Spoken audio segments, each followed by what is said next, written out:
This is a meeting of the Board of Education in public and is not to be considered a public meeting. Could we have the call to order? Yes. Roll call, I'm sorry. Ms. Sanderson. Here. Ms. Bryant. Mrs. Ellis. Present. Mr. Kilgore. Here. Dr. Turner. I'm here. Stand for the Pledge of Allegiance. I pledge allegiance to the flag of the United States of America and to the republic for which it stands, one nation, under God, indivisible, with liberty and justice for all.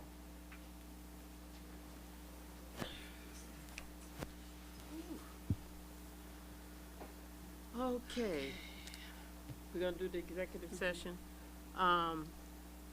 We're going into executive session to consider the appointment, employment, dismissal, discipline, promotion, demotion, or compensation of a public employee or official.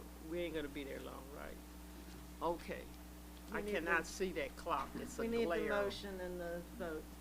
Yeah, I know. Oh, I'm okay. just. Okay, About sorry. 6:02. 6:02. Okay, could we have a motion? So moved. Second. It's been properly moved and second. Is there any questions? Okay, can we have a roll call? Ms. Sanderson. Yes. Ms. Bryant. Mrs. Ellis. Yes. Mr. Kilgore. Yes. Dr. Turner. Yes. Okay. Okay, where are we We'll going? come right down in my conference room. Okay.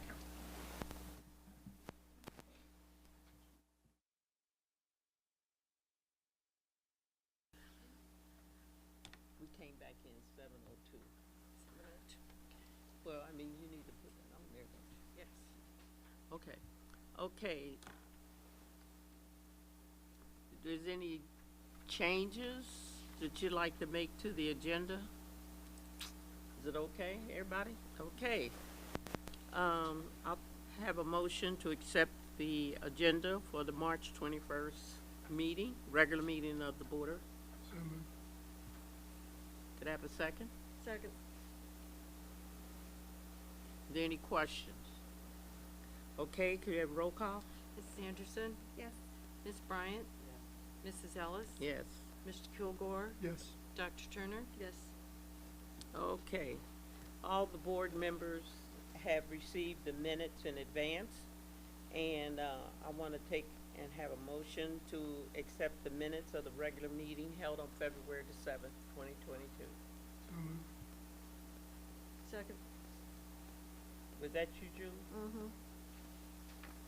There any questions on the agenda? On the minutes? Okay. Could I have roll call? Ms. Sanderson. Yes. Ms. Bryant. Yes. Mrs. Ellis. Yes. Mr. Kilgore. Yes. Dr. Turner. Yes. Okay, we have anything from the Mount Healthy Teachers Association? No, Julie thought she might come tonight, but she didn't have anything. Oh, okay. Any communications or announcements? Okay, we're gonna have a presentation by the Teaching and Learning Department. Yes, so Ms. Wolf will lead her team.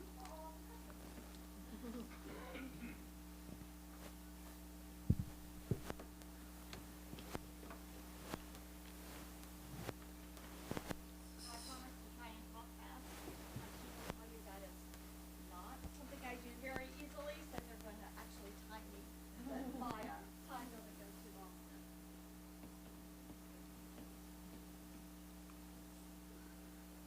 So I'll give a little background as we're getting this up.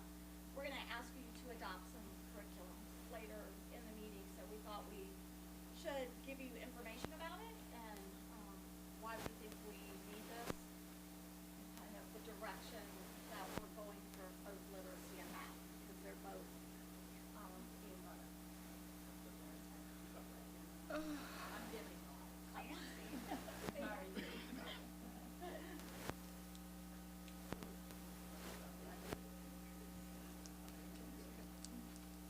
So, when ODE came in many years ago, I think 2017, one of their recommendations is that we focus on literacy. So we have been doing that since 2017. We received the Striving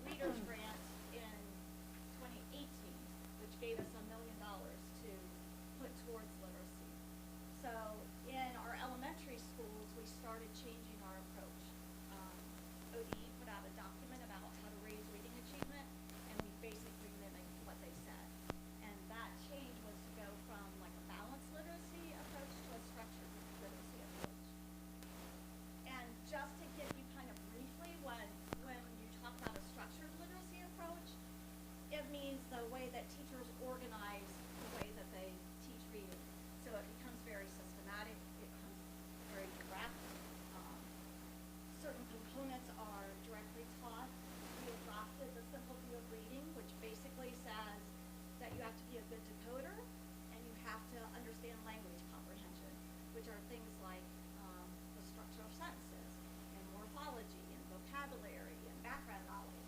And those two things get multiplied together to understand if you can comprehend what you read. So obviously, if decoding is at a 0, it doesn't matter what your language comprehension is because you're going to be at a 0. So just the importance that you have both sides of that equation. I think in Mount Healthy, we did a really good job for the most part with language comprehension, pieces of it.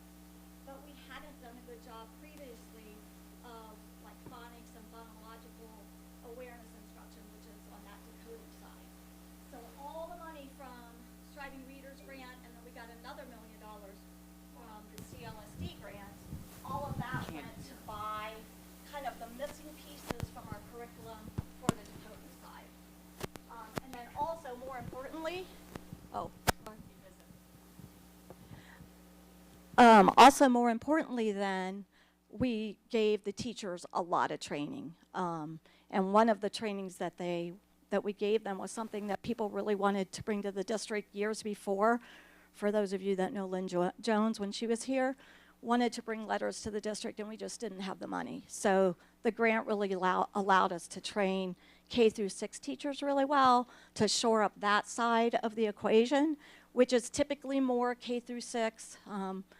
Shouldn't be up in junior high and high school as much. Some of the morphology pieces, but not the decoding. Hopefully, as the kids get to junior high, they've already got that side down.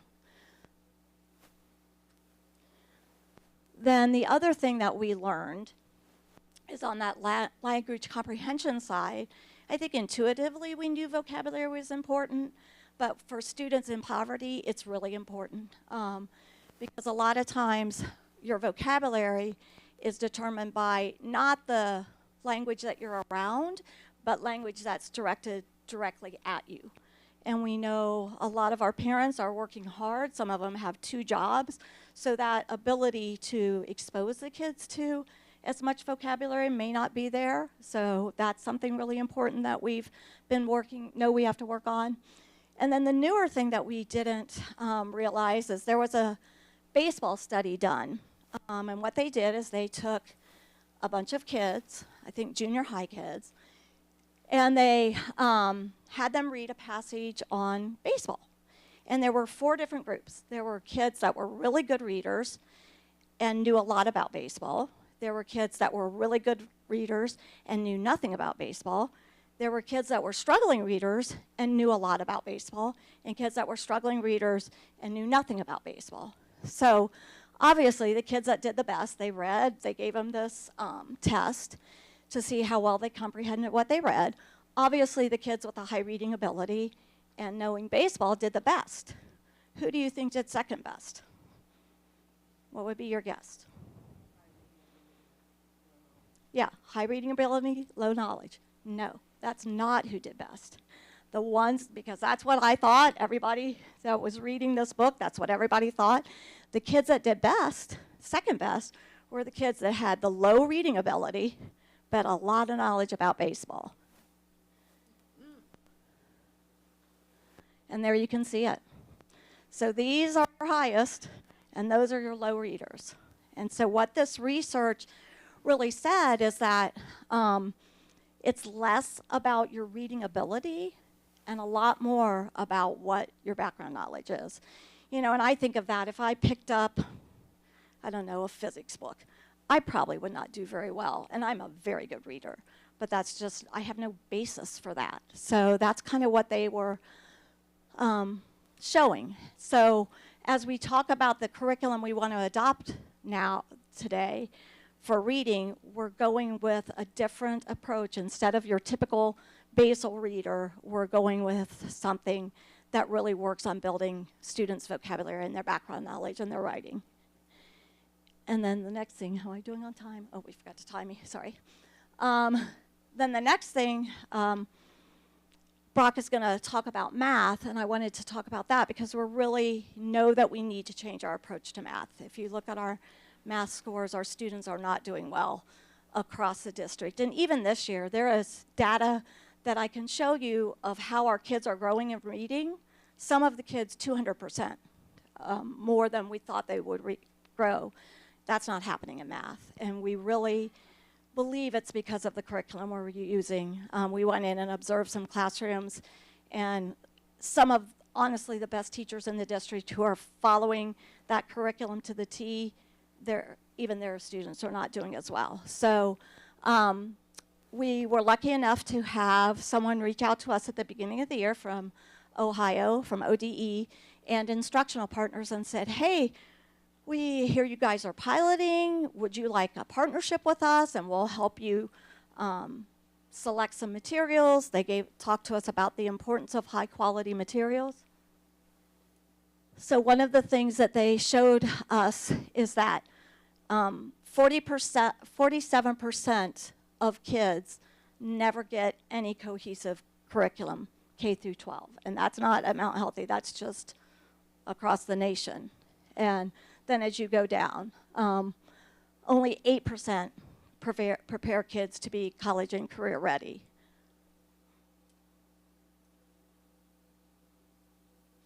So we, in our Objective 1 team, which is part of Education Destination, started talking about math. And it's like, okay, what do we want our math classrooms to look like? Right now, when you go in, it's kind of your typical math lesson where somebody stands in front of the class, teaches for about 10 minutes, gives a lesson, and then the kids practice.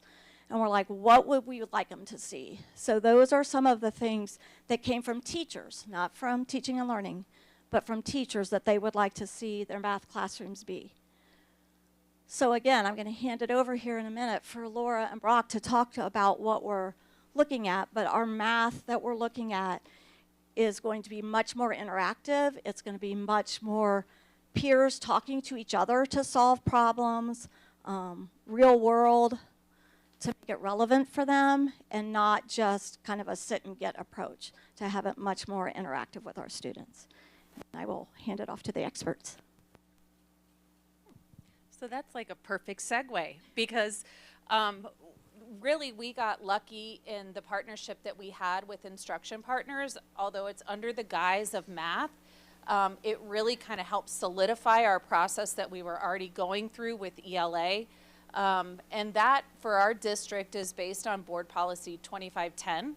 And under that policy, we have come up with a very systematic approach to selecting, vetting, implementing, piloting, and then revisiting those rubrics to choose materials that we're going to select to present to you. So that was all done over this past year. We, back in June of 2021, we vetted several different materials. A team was selected. They went through a rubric to identify what we in Mount Healthy were looking for our students based on what Jana had presented to you. They selected 2 materials. We ordered those materials. We got them in the hands of teachers. They were trained through professional development, implemented those materials in their classroom for about 9 weeks or 2 quarters. And then we reconvened, we scored those materials according to our rubric, and we now have a selection to present to you. So that's just kind of how we went over that. But for ELA, for elementary, we really only are focusing this year on ELA selection materials. These are the teachers or the team that kind of helped me together select and rate these materials, implemented them in their classroom, and I'm not gonna lie, these materials are a major shift from where we are. So kudos to these teachers. They were troopers in implementing them. It's not something that they were used to, but they really dug in and did a great job.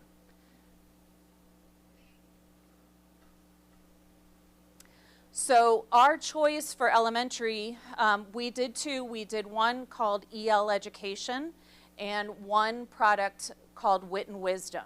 Our teachers selected, the majority selected the product Wit and Wisdom, and to be honest, they're both very, very similar. They kind of follow that approach that Jana was talking about, where they're very, very heavy on building background knowledge. So I know when I was in elementary school, we had a big reading book. We would open up every week. We would get our vocabulary words. We would read the story of the week, and at the end of the week, you would test. This is not like that approach.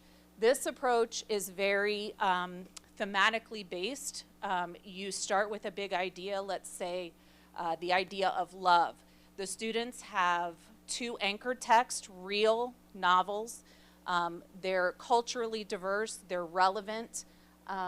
They explore those novels throughout the quarter, building on that big idea. They supplement with nonfiction text, with artwork, with all different kinds of media to help them generate their big idea of whatever the all-encompassing theme is. So Wit and Wisdom, some of the teacher feedback from actually implementing it in their classroom was very much aligned to the Ohio Learning Standards, which is a good thing. The content was extremely rigorous. It engaged students for depth of knowledge. They really started to get into the materials that they were learning. They didn't necessarily know anything about the materials prior to starting the modules, but really got into it as they kind of explored deeper. It's presented in both digital and print. There is a tremendous amount of student interaction. The students discuss the text, they talk about the text, they present the text to their peers. There is a lot of writing that goes along with these novels as well. And the improvement is definitely going to be seen over time. It is not going to be something that we're going to see next year, rapid improvement. We'll see growth, but it is going to be a major shift for us. So it's really about the long haul for us and our students. We also solicited external partners for feedback, people that we knew that were already implementing the product. I actually was asked to present with CPS on our impression of the product. So myself and my counterpart from CPS went through and presented some of the strengths and the weaknesses of Wit and Wisdom. The strengths definitely outweigh, as much of them were the same ones that I just went over from the teacher feedback. Definitely one of the things we're going to need to be aware of is the pacing. It's going to be a major shift for us, for our students, for our teachers, but it's going to be a good thing.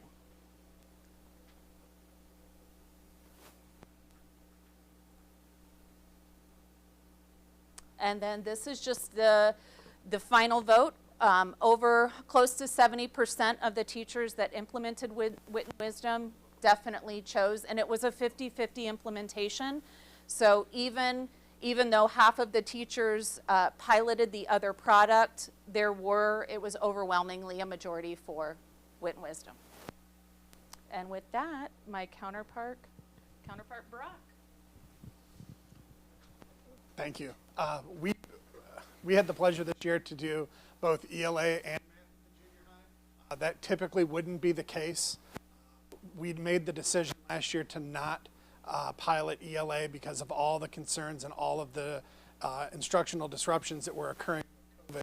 We just didn't think that we were going to be able to get the information and the data to really support what it was that we were going to do. So typically we are on a 6-year cycle, and ELA would be 1 year and math would typically be the next, but we hit the pause button last year.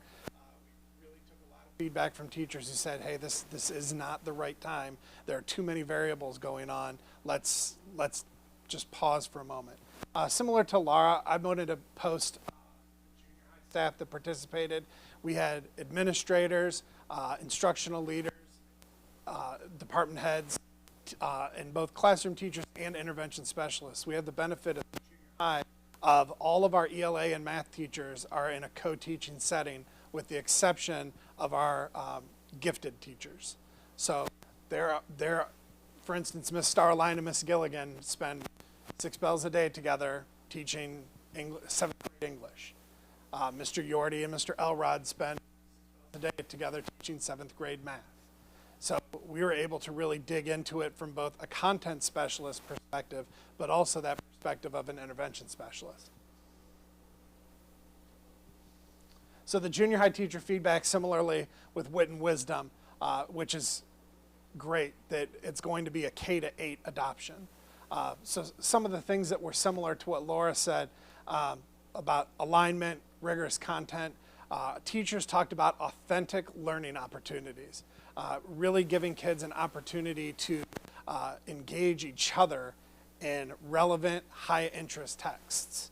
Some of the really positive feedback as well was that the product addresses students' senses of identity, confidence, and motivation. And that's something that we know is extremely critical for students to be successful, especially in the middle grades. And teachers also liked the instructional variety. Wit and Wisdom is very rich, very dense, but there's a lot of strategies and structures that are in place for teachers to be successful. We also, I had a chance to interview a colleague in another district who uses Wit and Wisdom, and I'm not going to read to you from the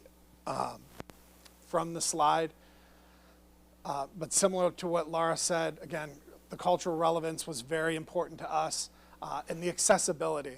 Laura talked a little bit about the digital and print access, and teachers found that, you know, those couple times during the year when we went to a remote learning environment, there were kids that I need paper copies, and the fact that they could have a workbook, they could print things offline, or they could access it through a platform was really important to the teachers.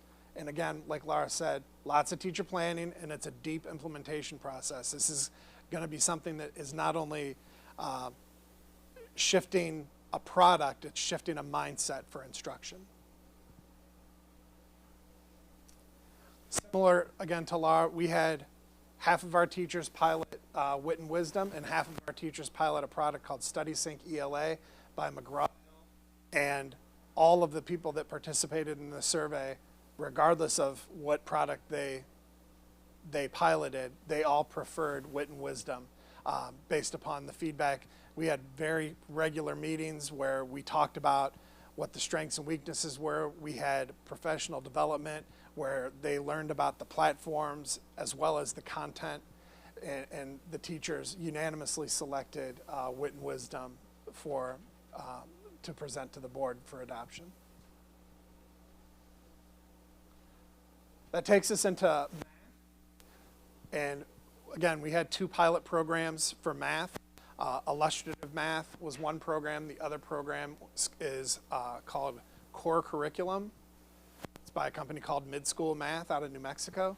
And again, we have some really great feedback from our staff, alignment to the standards, application of knowledge and self-evaluation, real-world problems, performance tasks, enrichment opportunities. And I think the biggest thing that kids were taking away is that they're doing math and they're talking math. And there's problems where they get one problem that has one solution and 5 different ways to get to that solution, and one problem with no solution, and they kind of have those discussions and that conversation about, this was the approach that I took, how did you figure it out? And they have to defend their thought processes to each other, which obviously is a really deep level of knowledge. Northwest Local Schools, similar to what Laura was saying with CPS and Wit and Wisdom, Northwest Local Schools has adopted Illustrative. Talking with their teachers and instructional coaches, they were very impressed at how rich the program is. It's very problem-based. The product is intentionally designed, and with that comes the mathematical connections and discovery that comes from students doing math and talking math. The weaknesses, and this is one that's going to take it's a growth opportunity for our staff, is it's a shift for students to collaborate and engage in problem-based learning, and it's a shift for teachers in the instructional approach. But like Ms. Wolf was saying, we recognize in our data that there are shifts that need to occur. And we've got a new product, and we're going to have the professional development, and we're going to have the technical support from Mr. Burdett and his team, and we're going to make sure that our teachers and our students have what they need to be successful. One of the really powerful things that was shared from Northwest is they have their 3 middle schools are 6, 7, and 8, and they adopted Illustrative last year, and there were certainly some issues with it, but they had a team one team, one grade level from one building that said, we are sticking with this 100% full bore, and their value-added scores, their growth for students was 5 times better than the other 2 7th grade teams in the other buildings, and it was better than the 6th and 8th grade teams in their buildings as well. So it was, you know, the determining factor was they implemented the product with fidelity, and they plugged away through the different problems that occurred, and their kids were rewarded by the learning that occurred. Similarly, so we had 7 people respond, and 6 chose illustrative math versus core curriculum to present to the board for adoption. And that's all we have. Are there any questions? Okay, thank you. Very thorough.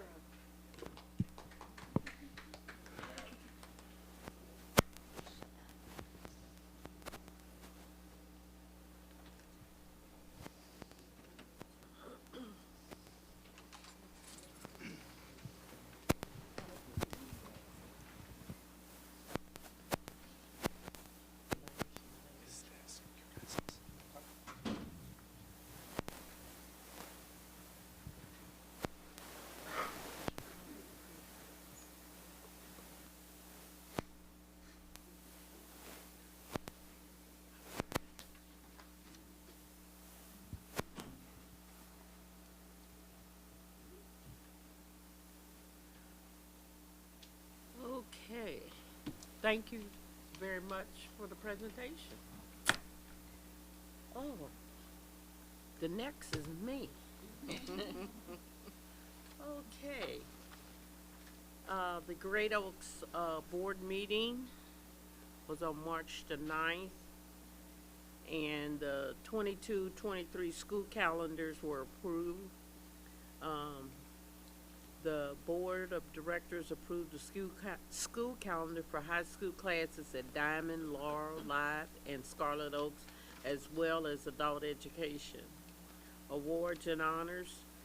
Great Oaks board members received several honors at the Ohio School Board Association Southwest Region Spring Conference on March 8th. Mary Cleveland, Bill Ferguson, Terry Gibson, Fred Hunt, Jim Perdue, and Beverly Rhodes received a service award. Bill Ferguson, Sandy Harrod, and Tim Wagner received a training award. Mark Christian received the 15-year Veteran Board Member Award. Carol Ellis is a 40-year Veteran Board Member. And the Great Oaks, thank you. The Great Oaks Board of Directors earned the Effective Board Go Level Award. Sadie Boniface, Scarlet Oaks Early Childhood Education Teacher, was recognized as the Southwest Ohio Association for the Education of Young Children as the 2021 Early Childhood Teacher Educator of the Year. Eric Heeg, Satellite Blanchester High School Agricultural Science Teacher, was recognized as one of the top 10 ag instructors in Ohio, presented by the Ohio FFA Nationwide and Ohio Farm Bureau and Agricultural Claims Association. The Miami Trace Satellite FFA team placed 4th in the national in November 2021 in the Poetry Evaluation Career Development event at the National FFA Convention in Indianapolis, and they were one of the top 5 teams to attend the International Production and Process Expo in Atlanta, Georgia in January of 2022. Project bids and building project. The board approved district staff to prepare specifications and advertise for bids for construction projects at both the Diamond Oak and Scarlet Oak campuses. These projects address building security, staff work areas, and student gathering space to improve the educational environment for students and staff. the board approved the lowest responsible bid for the Lab Oak Route 28 entry drive project to Major Enterprise Construction, and it will begin in the spring with completion expected by school opening in August of 2022. And that'll be it. Any questions? Okay, Ms. Turner. Okay, thank you. Legislative report for this month. First, House Bill 208, the backpack bill as it's known, called that because it's basically saying that funding will follow a child to whatever school they go to, like they would carry it in their backpack. The House Finance Committee has been hearing testimony. A substitute version has been submitted, which would allow all students, regardless of income, to be eligible for a state-funded voucher that would be administered. Let me take this off for a second. I feel like I'm shouting and it's not getting through. That would be administered through an educational savings account. The amount that a student receives annually would be either $5,500 for students in K through 8 or $7,500 for students in K through 12. The funds could then be used for tuition and fees at participating chartered, non-public schools, non-chartered, non-public schools, or non-public online schools, which by my reading pretty much means any schools, right? Yes. So what that means is that the funding would follow the child wherever they choose to go, and it does not go to their public school, even though their public school is still required to give them transportation to the school that they decide to go to, which I think is ridiculous. So they're considering that, and the hearings are ongoing.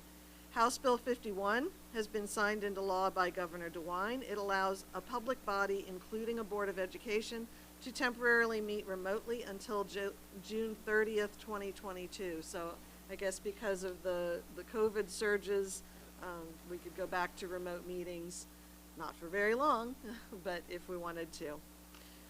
And finally, Senate Bill 181 has also been signed into law by the governor. It establishes restrictions on policies that prevent students from wearing religious apparel when competing or participating in interscholastic athletics or extracurricular activities. It permits certain officials to limit the wearing of religious apparel if a legitimate danger to participants is identified, but requires an administrator or official to offer all reasonable accommodations and provide civil immunity for schools and school districts, among others. I had to go do a little bit of research to see what this was actually even talking about. It started when a young woman was, she was a runner. She participated in a competition. She won, and then she was disqualified because she was wearing a hijab, which had not been previously approved by the people with the track meet or whatever. And she's been agitating ever since, and it's been gaining steam since then. So this is just basically saying, yeah, you can't do that. You can't say, if somebody says, well, this is part of my religious practice, I don't go into public without wearing a hijab, you can't say then you can't participate in sports. The part about if it's a legitimate danger, they can also say if you're wearing a crucifix this big and you want to play football, you don't get to, so there can be limits, but they have to be reasonable limits. So that has also been signed into law. And that's it. That's all I have. Thank you. Dr. Turner. Okay. Next, we'll have the report of the treasurer. Yes, before I start with the reports, I'd like to introduce my new assistant. He doesn't know this is happening. Mr. Charles Soule, we call him Chuck Soule, and it's S-O-U-L-E. So, Stand will you stand up, please?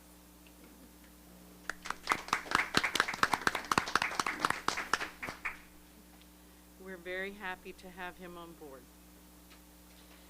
Item A is a recommendation to accept the schedule of bills for January 2022. So moved.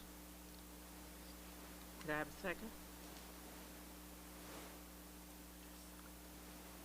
Is there any questions? Could we have roll call, please? Certainly. Mrs. Anderson? Ms. Bryant? Mrs. Ellis? Yes. Mr. Kilgore? Dr. Turner? Yes. Thank you. Item B is a recommendation to accept the January financial statement. Could I have a motion? So moved.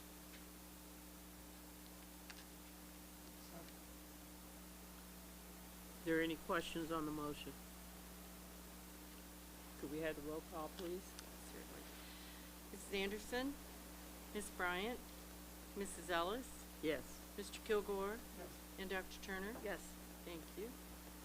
Item C is a recommendation to authorize the treasurer to create the following accounts for the classes of 24, 25, and 26. It's establishing the student activity accounts for collection of different items that the students will charge for different activities. Specifically, one of the big ones is prom for the junior classes, and I'd like to recommend that resolution. Okay. Could we have a motion? So moved. Second. Who is second? Any questions on the motion? Is that Julie? Okay, could we have a roll call, please? Certainly. Mrs. Anderson? Ms. Bryant? Mrs. Ellis? Yes. Mr. Kilgore? Dr. Turner? Yes. Thank you, and that's all I have for you tonight. Next, we'll have the superintendent's report. Thank you, Ms. Ellis. I do want to thank Jana and her team especially for their presentation tonight. They do a fantastic job, and I think, we're gonna see a lot of growth in our students. But just the way that they collaborate with the teachers, I think is amazing, so the teachers have a voice in the process. They took a year to pilot, and so we do really appreciate all of the work that Teaching and Learning, Brock, Laura, Jana has done on this. It's fantastic. So I have a few informational items as we Excuse me, start. I Shavetta? don't think I'm he's sorry. going to pick you up on the mic. Oh, I'm not. Oh, I've got a red one. Here. Sure, take this. Thank you. Thank you, Mr. Kilgore. Oh, here, give it to me. Thank you. So, on the informational items, Javetta Macon will be our new coordinator of innovative programming. Next year, we are starting several new types of programs in the district. One is a virtual school that we will be starting, and so far we have about 50 students who have filled out an application. They're interested in that. Laura House has been working with that program. She is also going to send letters to all of the students in our district that are homeschooled to let them know that this is a new option that we have for the district. And so we are looking forward to seeing how many students are interested in our virtual school. This year we started our alternative to expulsion program, and we will be expanding our alternative to suspension program. So Javetta will be the administrator over all of those programs. So that's a change in assignment for her, and Javetta has been working with our expulsion students this year, doing a great job with that, and so we're excited that she will be working with that. I wanted to let you know that we are entering into an agreement with a company called The Voice of Your Customer. We are looking at how we are communicating, and in any school district, you typically communicate to a certain number of parents consistently. Maybe the band parents, maybe the honor parents, but there's a lot of parents in our district that we don't hear from on a regular basis. So this organization will come in and do some research and some surveys, try to have focus groups in a lot of different areas to find out how we can better communicate with our families, what medium that might be, and so we're going to use that information as we look at our next steps with communication. So we're excited that they are partnering with us on this project. I've already mentioned our virtual school that we are working on. We are taking applications through April, and then we will look at the students that are interested and match up staff for those students, and then do some training with the staff that are interested in being our teachers for that program. State Farm is donating 25 laptops to Mount Healthy. These are used laptops, but will still be great for us to have as a resource. And then we are also receiving from Ryerson OSP 5 22-inch monitors to Mount Healthy. They also are used, but still have a lot of good life in them that we can utilize in our school district. We have been awarded the Ohio General's FY22 School Safety Grant in the amount of $15,820.75. Dr. Harris was involved in getting that grant for us, and we are going to use that money to upgrade cameras in our school buildings.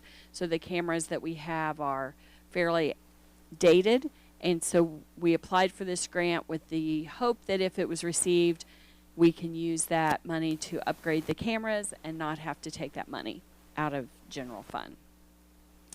Mount Healthy also received a grant for $138,528 to reimburse the purchase of student Chromebooks. The grant is funded through the Federal Communications Commission Emergency Connectivity Fund. And I just again want to just give a shout out to Dr. Harris and his team. They are constantly looking for ways that we can save the district money. Last year, when we went into COVID, the board approved for us to buy computers. A grant became available that was basically saying if districts had expenses due to COVID, you could apply and get reimbursed. And so we did apply, and we are being reimbursed that amount of money. So we're very excited about that. Mount Healthy Junior High is participating in University of Cincinnati STEM Future Program.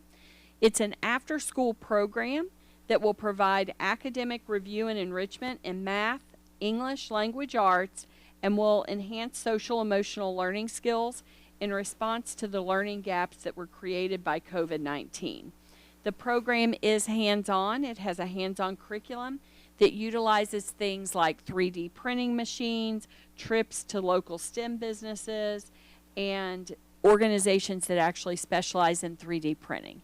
So we're excited that we were selected to be part of this program, and that will be starting soon at our junior-senior high. We have already started some after-school programming in our high school this year, the Beyond program. So this allows for some extra enrichment for our junior high students as well. So an exciting program. Mount Healthy is receiving an additional $17,000 from the Striving Readers Grants. The funds are being spent on the ELA Tier 2 and 3 resources for middle school students who are off track in reading, and for building teacher knowledge of evidence-based intervention for struggling adolescent learners. So, you know, really trying to target those gaps that we know exist based on COVID-19. Mount Healthy is also partnering with the University of Cincinnati to offer an early IT program academy at the high school, and this will start in the 22-23 school year. Mr. White went through the process of getting credentialed for this program. The exciting part of the program are students that qualify and are interested will be able to complete the courses for their freshman year of college at the University of Cincinnati. They will be granted priority acceptance into the University of Cincinnati, and so they would be able to start in co-op. So this gives the opportunity for those students to actually earn money and then pay for their classes ahead of time. So it is a way that if you were interested in this program, you could pay as you go for your classes.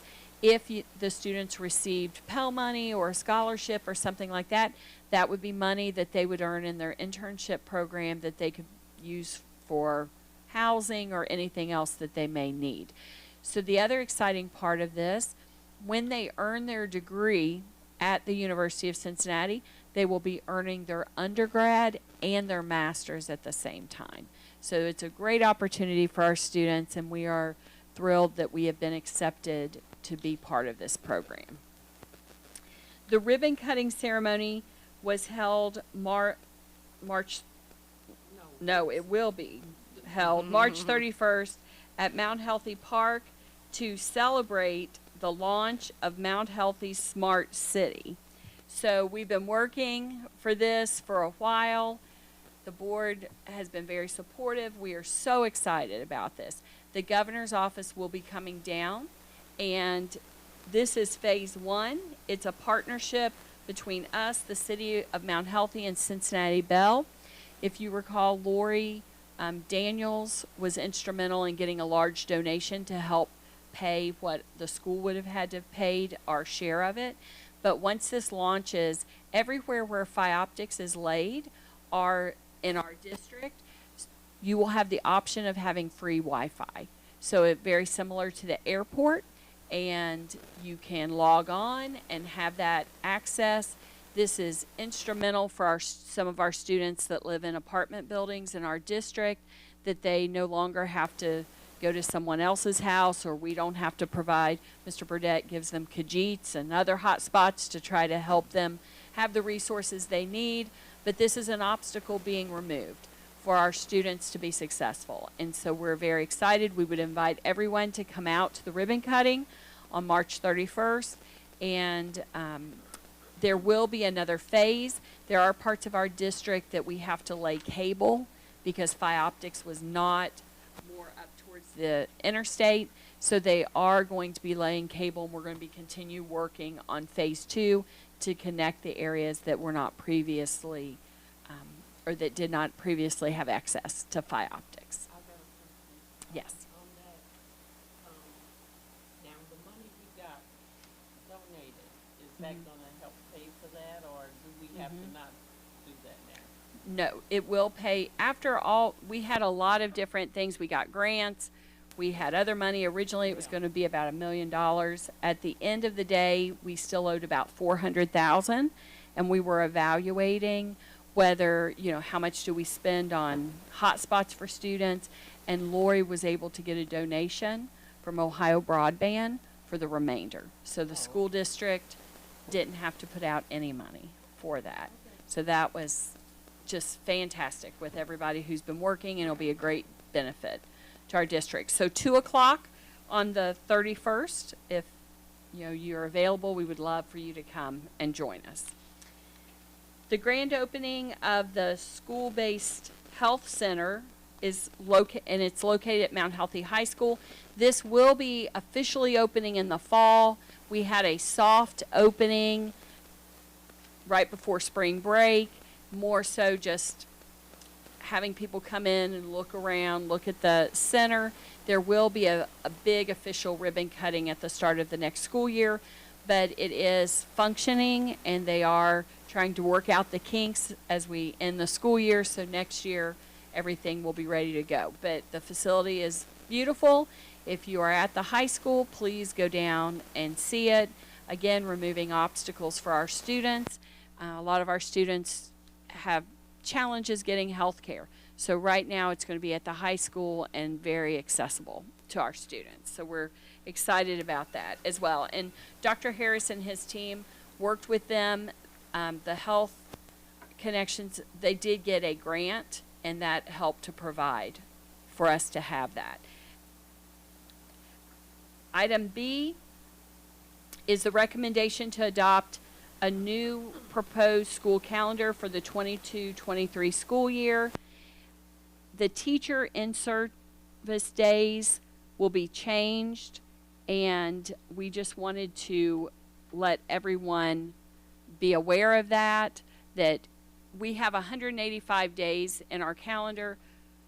Previously, the teachers had more professional development days. We are now moving towards more student days. That part doesn't need board approval, but the school calendar does, because we have made some changes on the school calendar, and that was part of your packet. Do we have a motion? So moved. Need a second? Ms. Anderson. Do you have any questions? Okay, can we have roll call? Mrs. Anderson? Yes. Ms. Bryan? Mrs. Ellis? Yes. Mr. Kilgore? Yes. Dr. Turner? Yes. Great, thank you. Item C is the recommendation to adopt the Wit and Wisdom curriculum from the Great Minds, or from Great Minds. This is a 6-year agreement for K through 6 ELA curriculum adoption. The total cost is $366,390.10. Do we have a motion? So moved.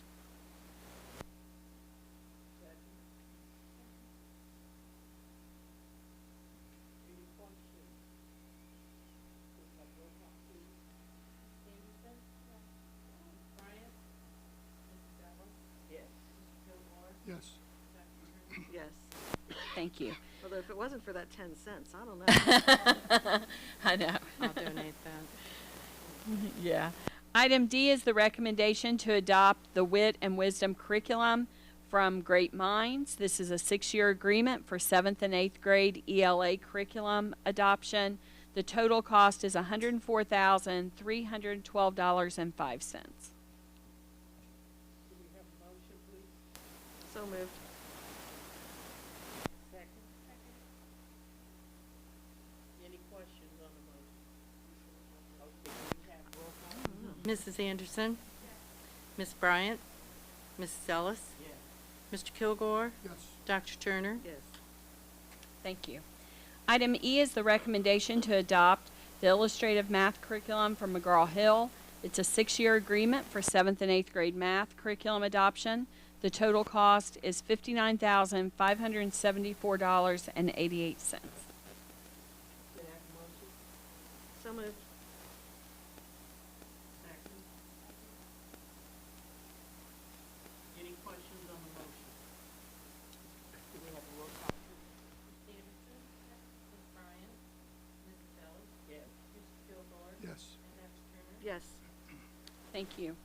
Item F is the recommendation to approve Solar Tent to install Solar Tent window film and safety and security window films to the Early Learning Center to increase security on glass windows and doors. This is a safety issue because right now you can see into the Early Learning Center. This would prevent people from the outside being able to see into the classrooms. The total cost would be $74,987. Can I have a motion? So moved. Second? Second. Oh. Either one. Put, it's a T.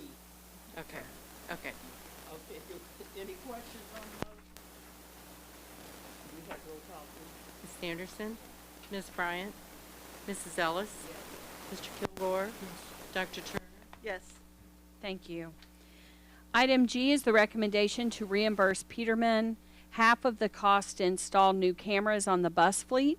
Each bus will receive 3 new camera domes with wireless audio and video management software. The total cost is $36,316.50. We would pay half and Peterman would pay half. That is our, okay.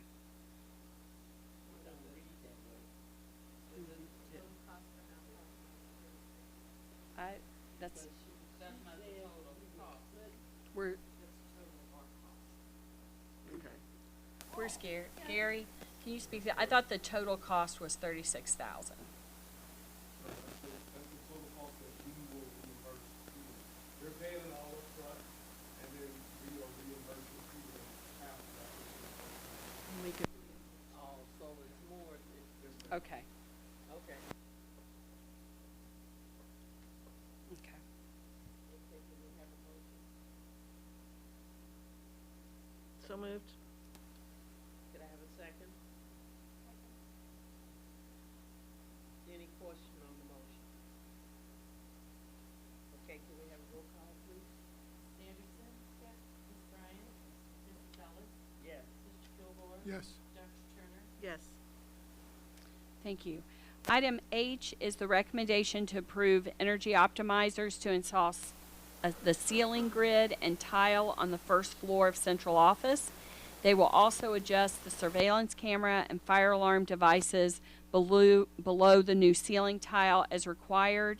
This will be funded with ESSER funds, not out of our general fund, and the total cost is $92,975.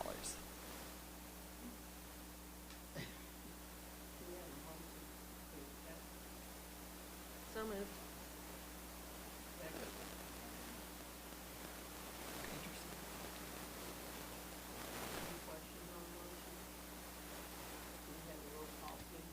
Mrs. Anderson? Ms. Bryant? Mrs. Ellis? Mr. Kilgore? Yes. Dr. Turner? Yes. Thank you. Item I is related to an overview project. I did just want to note we are doing a lot of renovation on district buildings, and that is being funded with grant money.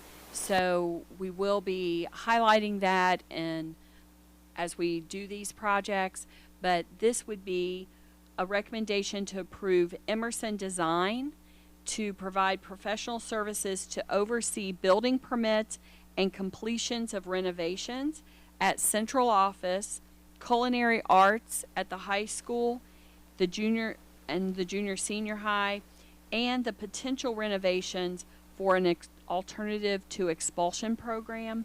The total cost would be $106,000. So moved.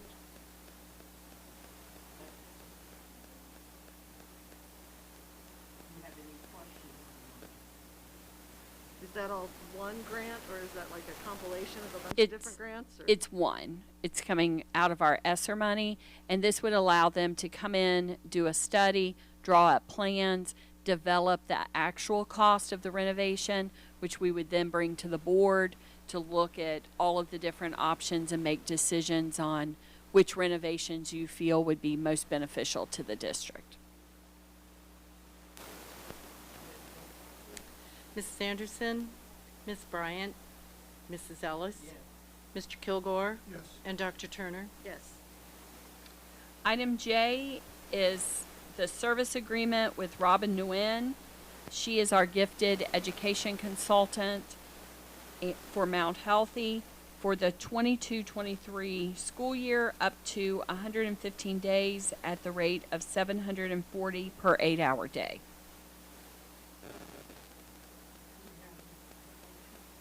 So moved.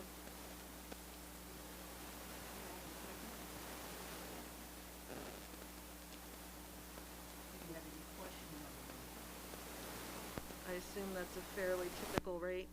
It's actually fairly discounted. So right now, a lot of times if we go through the ESC, the rates are over $1,000. So by going directly with Ms. Nguyen, we're able to get a discounted rate. She is not officially an employee, so we don't pay benefits or anything on her. We just pay the total rate. You don't have to take any taxes on it. She would be responsible. Yes, that's why it's a little higher than if she were one of our employees. So anytime you do a contracted service, we have to pay more because we're not, doing health and dental. She doesn't accrue any sick time or anything with us, and she has to pay for her own taxes. We have roll call, please. Certainly. Mrs. Anderson?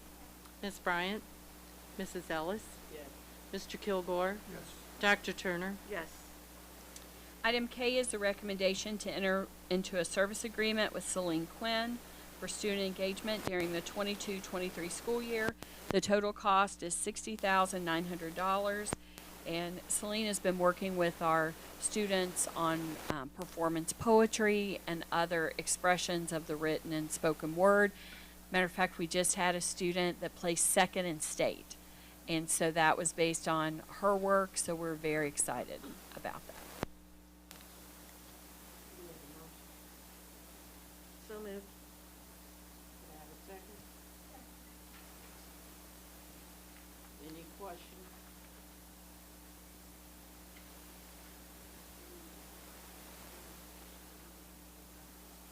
She does. She meets with them in Miss Hager's classroom and works with them after school and also in English classes. Oh, she's not a student, I mean, she's not a teacher. She's not one of our full-times. Got it. We just contract for her to come in and work That's with. another contract. Yes. Okay. Any other questions? Could we have a roll call, please? Mrs. Anderson? Ms. Bryant? Mrs. Ellis? Yes. Mr. Kilgore? Yes. And Dr. Turner? Yes. Thank you. Item L is the recommendation to approve the annual contract for the EMIS coordinator services with Hamilton County Cooperative, HCC, for the 22-23 school year, up to 225 days at the rate of $467.89 per day. About a year and a half ago, we moved our EMIS-related services to HCC. They have been doing a fantastic job at making sure all of our data is in compliance with what it needs to be, and so we would like to continue using them for our EMIS services. Any questions? Could we have a motion? So moved. Could I have a second? Are there any questions? Okay, can we have roll call, please? Ms. Anderson? Yes. Ms. Bryant? Mrs. Ellis? Yes. Mr. Kilgore? Yes. Dr. Turner? Yes. Thank you. Item N is the recommendation to approve the superintendent or superintendent designee to place the most highly qualified candidate at the appropriate compensation level in accordance with years of experience and education. The placement shall not exceed the highest level of the board-adopted pay scale. We found in reviewing our policies, we had just never officially had a vote on that allowed the designee, which would be Mr. Ogden, as the HR director, to officially put potential candidates on the pay scale. So we wanted to make sure that we did bring that to the board and make that official. Could I have a motion? So moved. Could I have a second? Is there any questions? Okay, can we have a roll call, please? Mrs. Anderson? Ms. Bryant? Mrs. Ellis? Yes. Mr. Kilgore? Yes. Dr. Turner? Yes.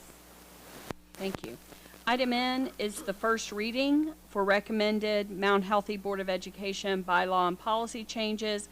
These are just routine policies that Mr. Crowley meets with our Neola rep, Mr. Norm Burkhart, and they update them periodically. So this is just the first reading for you to review, and then we will officially vote on it next month. Okay. So before we move on to the consent agenda, I would like to introduce someone to our board and our community. Mr. Jordan Stevens is with us tonight. Mr. Stevens has been offered the position of football coach for Mount Healthy for the upcoming school year. Mr. Stevens, would you like to say anything or introduce yourself? Oh, no, I'd just like to thank you guys. Really appreciate you. I really care a lot about the community. Hope to kind of continue to change things, turn things around, and put a program out in front of you guys that you guys can be proud of. Thank you, Mr. Stevens.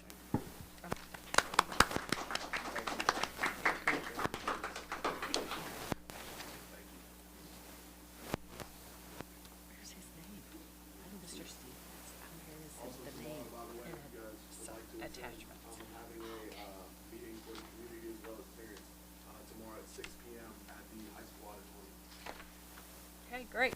So if anyone is available tomorrow at 6 o'clock at the high school auditorium. Item O is the consent agenda that is listed, and there's also under attachments are listed the supplemental assignments for your review.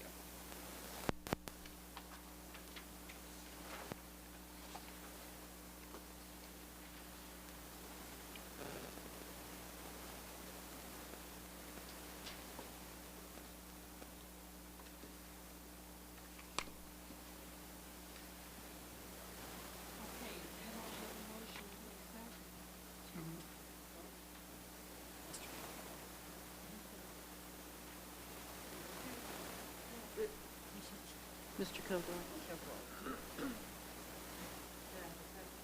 Second. Any questions on the consent calendar?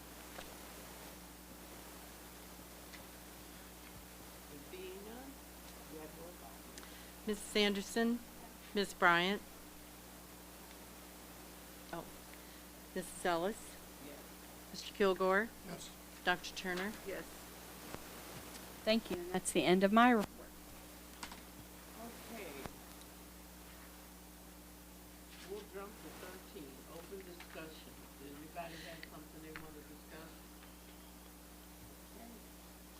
The next board meeting will be Monday, April the 11th at 6 p.m. If there's nothing else to come before this board, we will adjourn.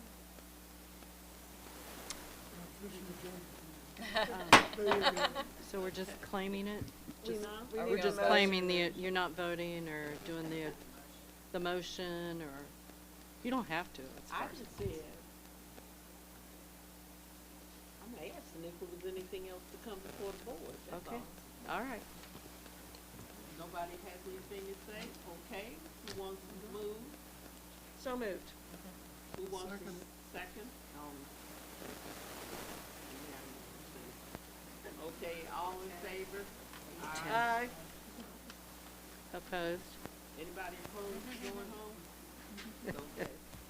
It's unanimous. Thank you. Yes.